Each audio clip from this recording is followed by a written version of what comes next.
हम वापस लौटे हैं और उनके बयान को हमने देखा है और आप जान रहे हैं कि हम लगातार चुनाव में नौजवान, बेरोज़गार, कमाई, दवाई, पढ़ाई, सिंचाई के मुद्दों को हम लोगों ने उठाया है और महिलाओं की बात हमने की है।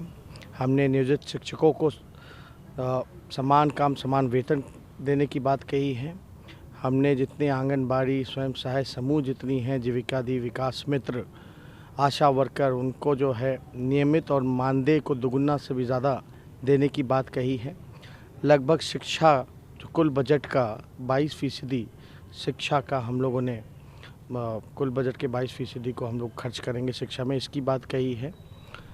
हम लोग लगातार ज़मीनी मुद्दों को हम लोगों ने उठाने का काम किया है और आज जब लौट करके हमने नीतीश कुमार जी का जो बयान देखा, उससे ये एहसास होता है कि हम जो बात पहले से कहते रहे हैं कि नीतीश कुमार जी थक चुके हैं, उनसे बिहार संभल नहीं रहा, वो ज़मीनी हकीकत को पहचान नहीं पाए। और जब आखिरी दिन चुनाव के आखिरी सभा में उन्होंने खुद ही घोषणा कर दी कि अब वो राजनीति से संन्यास ले रहे हैं, तो उन्होंने जो ज़मीनी हकीकत है, अब हो सकता है कि उनको एहसास हुआ होगा और उन्होंने आज घोषणा कर दी राजनीति से संन्यास लेने की। लेकिन आपको नहीं लगता है कि ये बात तो पहले भी कर सकते थे, आखिर आज ही उन्होंने क्यों चुना?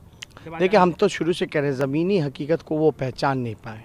हम लोग मुद्दे की बात करते रहे, वो मुद्दे को भटकाने की कोशिश करते रहे और हम लगातार युवा, महिला, आपके किसान, नौजवान, मजदूर, महिलाओं की बात हम लोगों ने की है।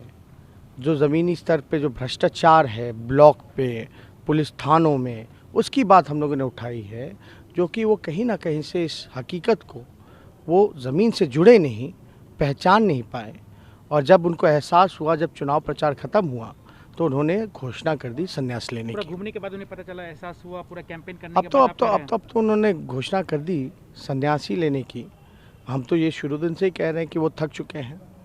बाहर में कोरोना काल में आपने भी देखा होगा कि 144 दिन तक वो घर से निकले नहीं। देखिए, दावे करने वाले की बात अलग है। ये लड़ाई कोई नीतीश जी और तेजस्वी की नहीं थी, लालू जी, मोदी जी की नहीं थी। ये लड़ाई जनता और सरकार के बनाम थी और इस लड़ाई में जनता की जीत होने जा रही है और हम जनता के साथ खड़े थे, जनता के मुद्दे पे।